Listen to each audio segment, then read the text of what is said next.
우리 가정의 달 두 번째 시간으로 한나의 가정에 대해서 우리가 살펴보면서 오늘은 그 한나의 기도에 대해서 여러분과 은혜를 나누려고 합니다.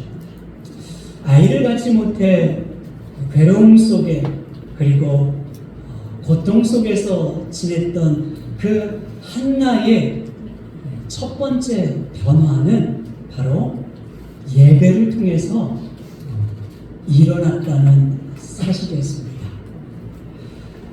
그날의 예배, 그때의 예배, 그 시간의 예배가, 그 한 번의 예배가 주저앉아 있는 한나를 다시 일으켜 세웠습니다. 다시 여호와 앞으로 나아가지 않고는 견딜 수 없는 마음을 주었던 예배가 된 것이지요. 그래서 한나는 이미 드리고 나왔던 그 예배의 장소로 다시 가서 하나님 앞에 엎드렸던 것입니다. 여호와 앞에 나와 예배자로 섰던 한나의 이 두 번째 변화를 보니까 그것은 다름 아닌 기도였다는 거예요. 여러분, 오늘 10절 말씀해 보니까 뭐라고 기록이 되어 있습니까? 이렇게 말하죠. 한나가 마음이 괴로워서 여호와께 기도하고 통곡하며. 여호와께 기도하였다는 게 바로 한나의 두 번째 달라진 모습입니다. 사실 여러분, 한나는 그간 예배를 드리지 않았던 것이 아니었어요.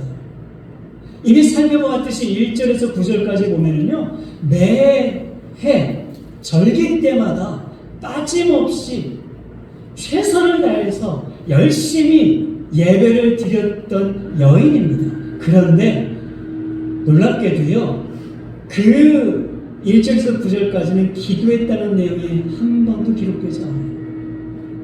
그러니까 기도를 하지 않았던 것은 아니었던 것 같아요.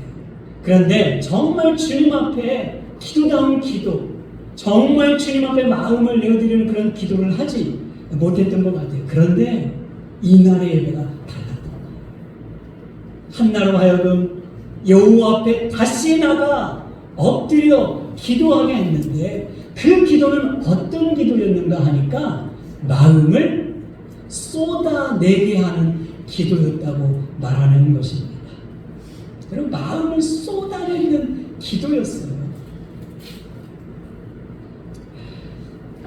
이 마음을 쏟아내고 기도하는데 이것은 우리가 큰 소리로 울부짖었던 기도는 아니었던 것 같아요. 사실 여러분, 오늘 본문에 보면은 한나는 큰 소리로 기도한 것이 아니라 조용히 흐느껴 울며 기도했습니다. 입술을 조아리면서 큰 소리가 아니라 조용한 입술을 가졌지만 마음속에는 정말 그 괴로움과 고통의 마음을 다 주님 앞에 토로하면서 그렇게 흐느껴 울며 기도했던 것이에요. 너무 여러분, 우리가 마음이 힘들면요, 뭐가 안 나와요? 말이 안 나오잖아요. 정말 우리가 힘든 일이 있으면 주님 앞에 막 힘든 일이 나오던가요? 그렇지 않죠? 아무 말이 안 나와요. 그죠? 주님, 그죠? 주님, 하시지 않습니까? 내 사정을, 내 형편을 주님이 너무나 잘 아시지 않습니까? 그저 이 짧은 고백뿐이에요. 조용한 고백이 나올 뿐이에요.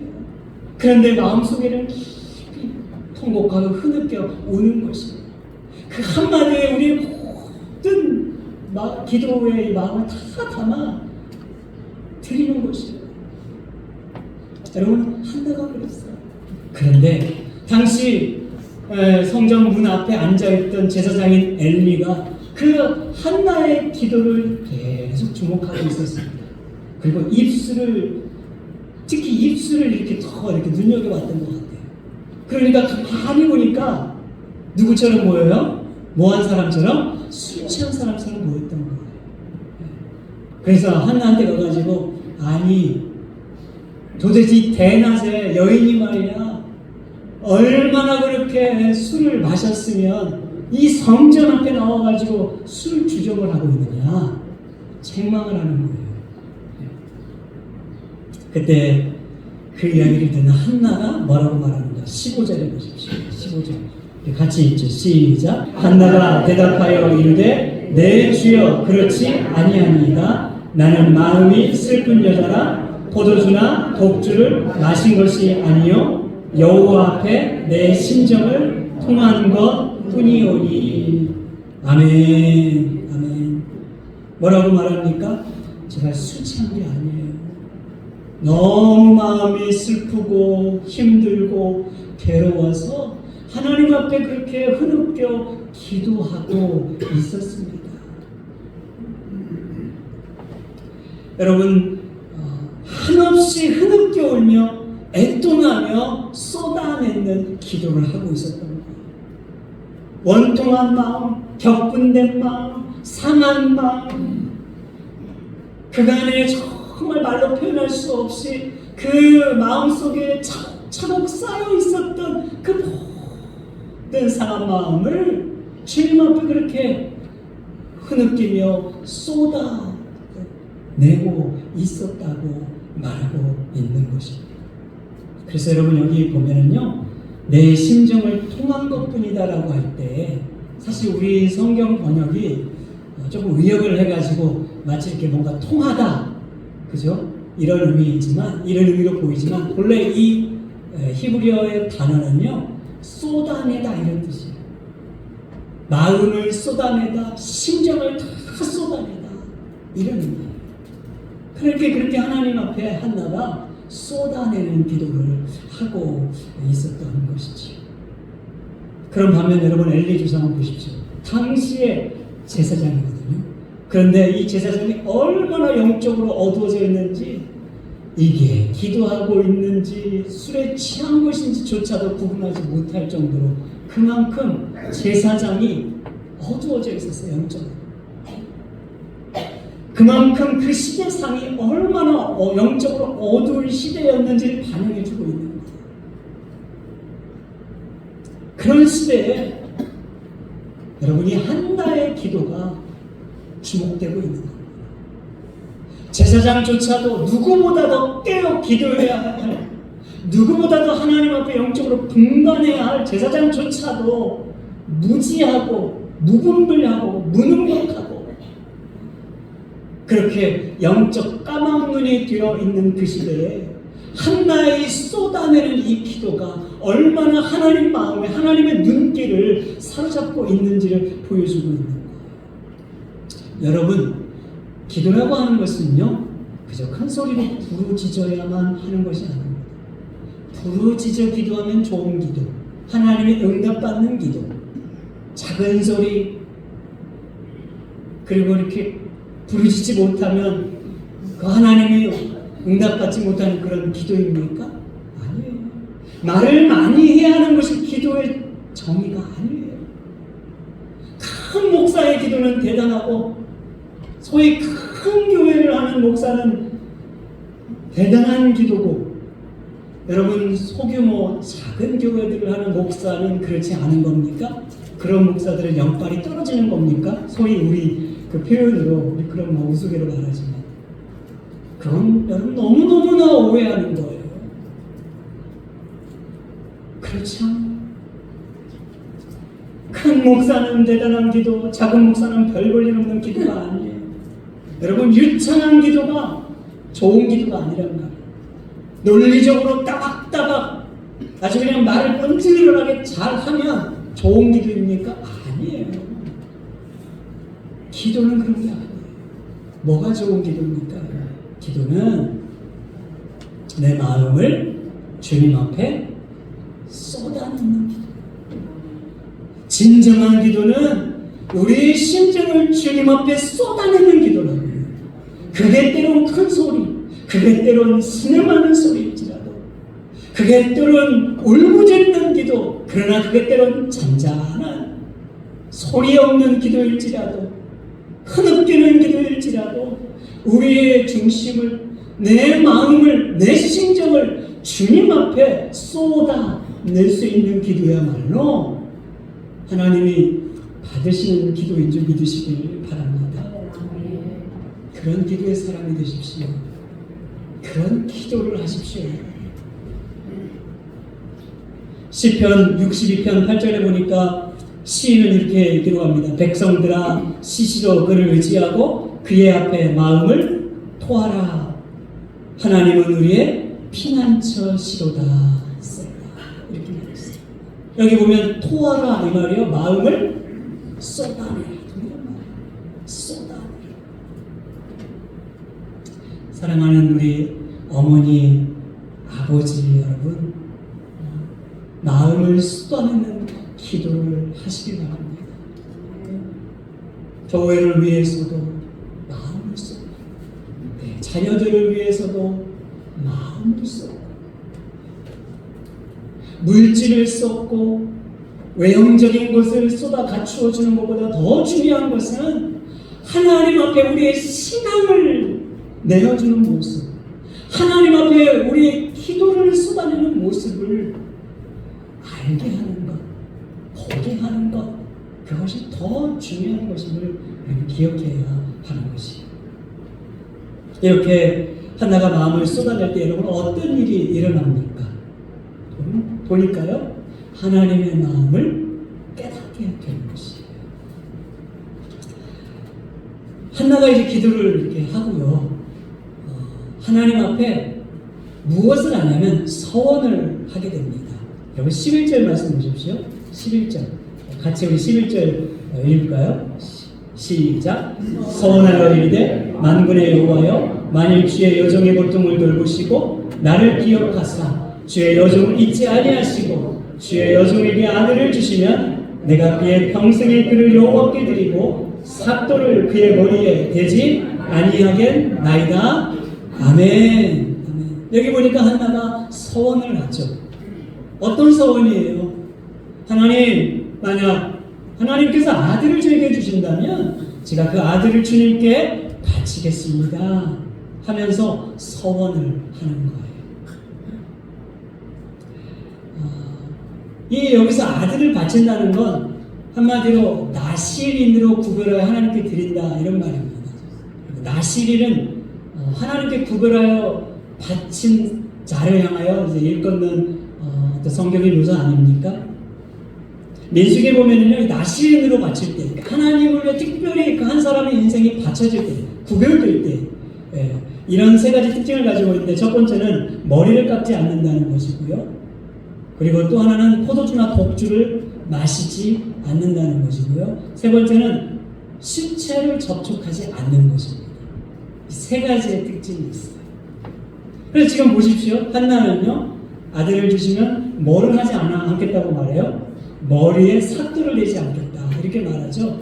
왜 한나가 지금 이 기도를 하고 있는 것일까요? 이것은 사사기에서 마지막 나오는 사사 삼손과 무관하지 않습니다. 여러분 삼손이 어떤 사람이에요? 삼손이 나실인으로 구별된 사람입니다. 그래서 이 세 가지를 철저히 지켜야 했던 게 삼손인데 삼손은 지키지를 못했어요. 이방 여인과 결혼했죠. 드릴라의 여인의 꾀임에 속여 머리도 다 잘랐죠. 부정한 시체도 만졌죠. 삼손은 구별된 하나님의 사람이었지만 그 말씀 그대로 순종하지 못했습니다. 한나는 이 삼손을 기억하고 있어. 왜? 그 시기가 얼마 되지 않거든요. 그래서 하나님이 만약 아들을 주시면 제가 구약의 그 율법의 말씀대로 이 세 가지를 지킬 것이고 무엇보다 머리를 제가 깎지 않도록 하겠습니다. 이렇게 서원을 하게 되는 거예요. 다시 말하면 삼손은 불순종했지만 제 아들만큼은 하나님 앞에 순종하는 인생 될 수 있도록 순종하는 하나님의 일꾼으로 그렇게 꼭 드리겠습니다. 이 고백을 하고 있는 것이에요. 여러분, 한나는 지금 아이를 갖게 된 건 아니지요. 그래서 아이를 주시면 이렇게 소원을 하고 있는 것인데요. 이 서원이라는 내용을 좀 생각해 보면요, 우리 일반적으로 여러분 서원이 어떻습니까? 이 부모들의 모습을 저는 좀 이렇게 보겠더라고요. 우리 한국 분들 그런 거 있잖아요. 서원을 하는데 어떤 서원, 내 자식, 내 아들을 주를 위해 바치겠다, 목회자로 바치겠다, 이런 서원 많이 하시는 경우가 있습니다.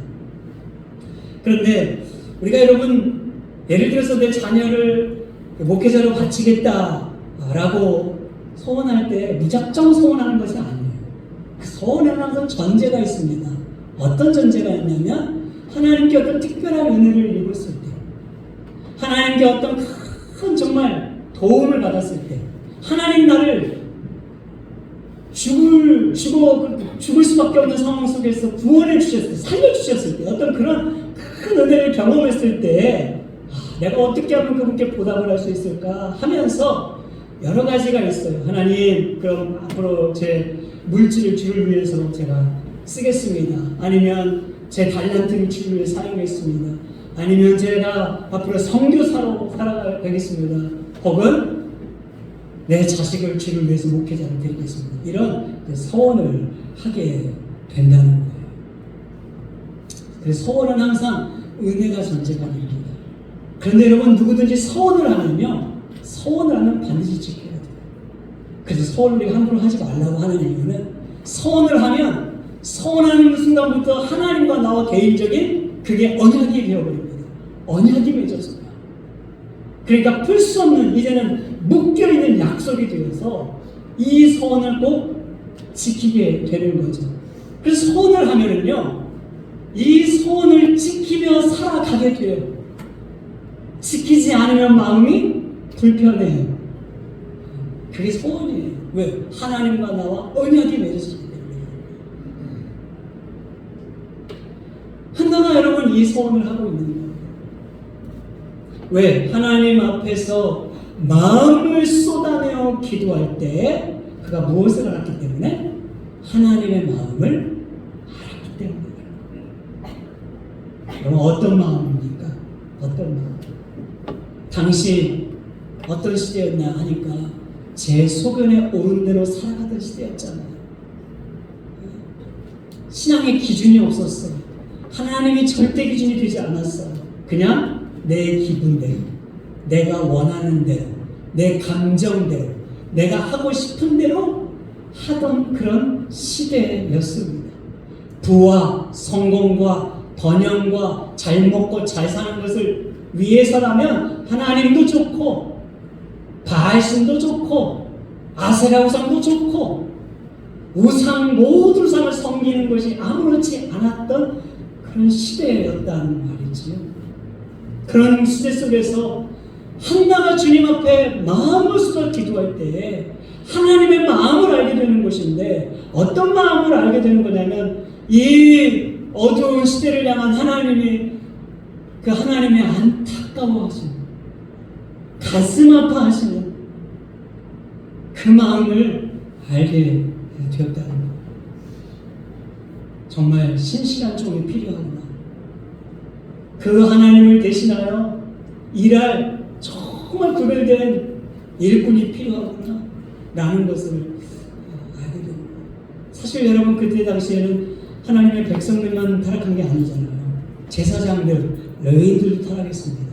어느 정도 타락했습니까? 그들이요, 그저 이제는 주님께서 주신 사명을 위해서 교회를 섬기고 그 사역, 말씀을 전하는 사역을 감당한 것이 아니라 이제는 자기 욕심과 번영과 속망, 이 욕망을 위해서 살아가는, 자기가 잘 먹고 잘 사는 것을 위해서라면 수단과 방법을 가리지 않을 정도로 그렇게 타락했던 시대, 제사장들, 레위인들조차도 타락했던 그 시대.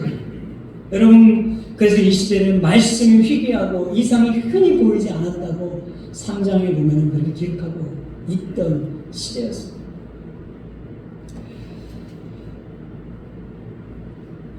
그런 시대를 향한 하나님의 심정을 한나가 알게 되는 것이죠. 그래서 하나님, 아이를 주신다면 제가 하나님을 위하여 이 아이를 꼭 드리겠습니다. 이 어두운 시대를 밝히는 등불이 되도록 하나님께 꼭 쓰임 받는 일꾼이 되도록 이 아이를 드리겠습니다. 그렇게 서원을 하고 있는 것이죠. 여기서 여러분 기도의 의미를 다시 한번 생각해야 됩니다. 여러분 기도라고 하는 것은 영적인 대화라고 말하잖아요. 하나님과 소통하는 걸 기도라고 말합니다. 그렇기 때문에 기도는 무엇이냐면 나의 욕심, 내가 원하는 것, 바라는 것을 이루기 위해서 기도라는 걸 도구로 이용하는 것이 기도가 아니죠. 오히려 그 반대입니다. 오히려 하나님의 뜻에 내 뜻을 맞추고 하나님의 생각에 내 생각을 맞추고 하나님의 계획에 내 계획을 맞추는 것이 바로 기도라는 사실을 우리에게 보여주고 있는 것이에요. 그런데 오늘날 우리는 그 반대인 경우가 많잖아요. 마치 기도라는 것을 도구로 이용해가지고 강요하잖아요. 하나님 왜 안 도와주십니까? 제가 기도하면 들어주셔야지. 내가 원하는 걸 이루어 주셔야지. 왜 안 해주십니까? 라고 기도를 도구로 이용할 때가 많은데 그것은 바른 기도가 아니라는 것이에요.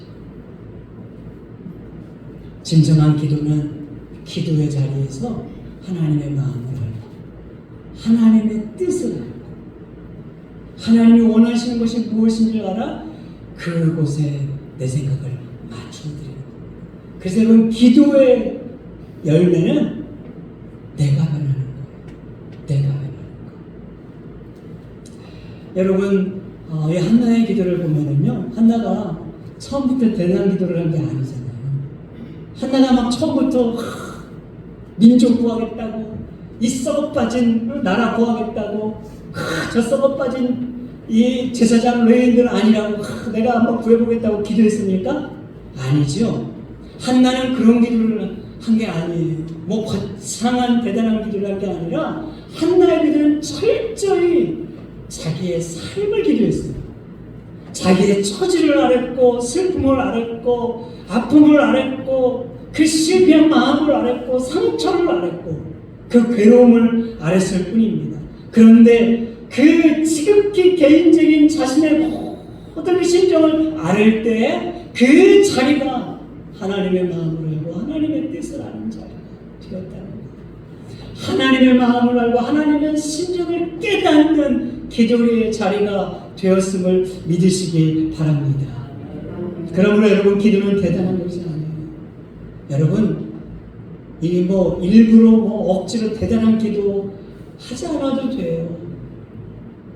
그저 여러분 소소한 기도하면 됩니다.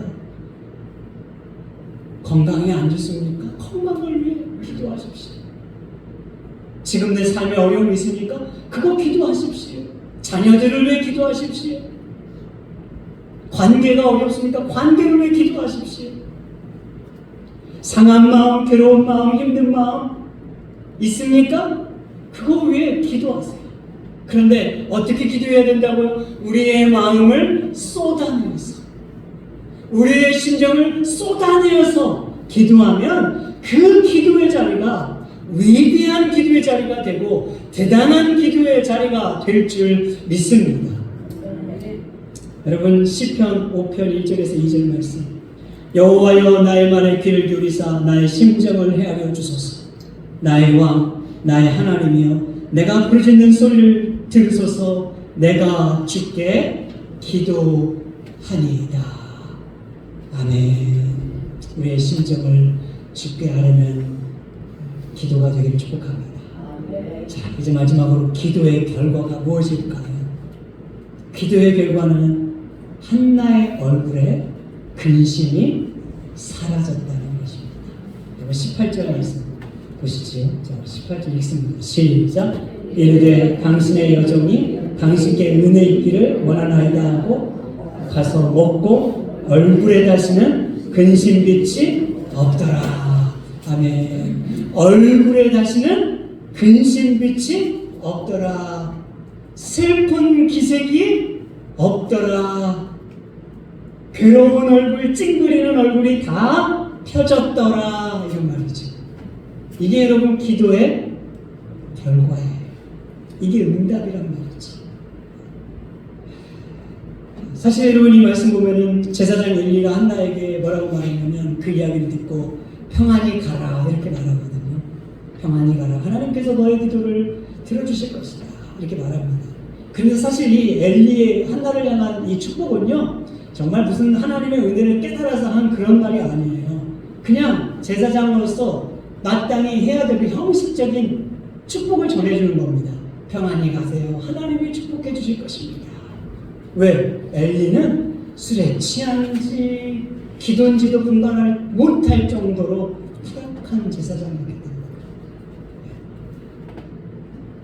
그런데 그럼에도 불구하고 한나는 뭐라고 대답하는가? 18절에서 이렇게 말하죠. 당신의 여정이 은혜 있기를 원하나이다. 은혜 있기를 원합니다. 누구에게 한 얘기일까요? 표면적으로는 제사장이지만 하나님께 하는 거예요. 왜? 은혜는 누가 주십니까? 하나님이 내려주십니다. 비록 그가 영적으로 어두워진 제사장일지라도 하나님이 당시 세워주신 그 제사장을 통해서 은혜를 주신다는 거예요. 은혜를 주시는 주체는 하나님이라는 것을 한나는 믿고 있었어요. 그래서 은혜 받기를 원하나이다. 이렇게 고백하고 있는 것입니다. 그리고 이제 한나가요 완전 달라져요. 가서 뭘 해요? 첫 번째로 먹고. 한나는 지금까지 한 번도 먹은 적이 없었잖아요. 드디어 가서 먹고 얼굴에 다시 근심이 없었더라. 여러분 여기 보면은요 한나의 상황이 변했을까요? 변하지 않았을까요? 예, 한나의 상황은 하나도 변한 게 없어요. 여전히 아이를 못 가진 상태고요. 여전히 저 왼수 같은 분이나 기다리고 있고요. 그래서 상황은 아무것도 달라진 것이 없어요. 누가 달라진 거예요? 한나 자신이 달라졌어요. 이것이 기도의 응답입니다. 이것이 기도의 응답입니다.